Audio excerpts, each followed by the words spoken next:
It's one of those towns where everyone knows everyone, which is a major reason the hellish night that marked this place a decade ago has been so hard to forget. We lost our heart, you know.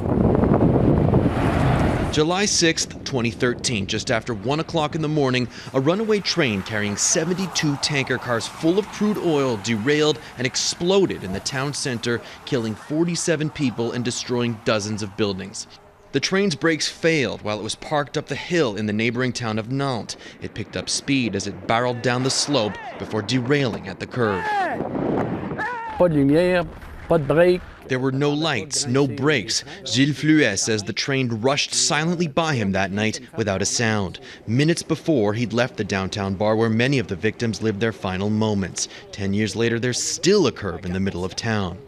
Une frustration.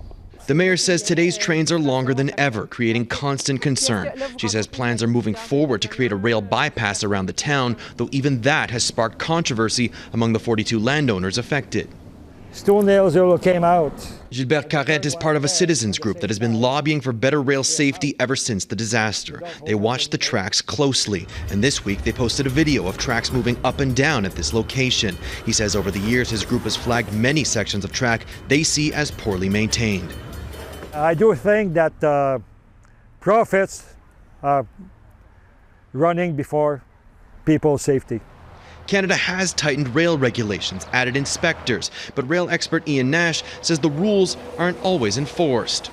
I'd say they just haven't used them enough, and they can be a lot harsher. He also says companies are cutting corners on safety in the name of profits, though the Canadian Rail Association counters that, saying every railroader's singular mission is to deliver the goods Canadians need and use every day safely.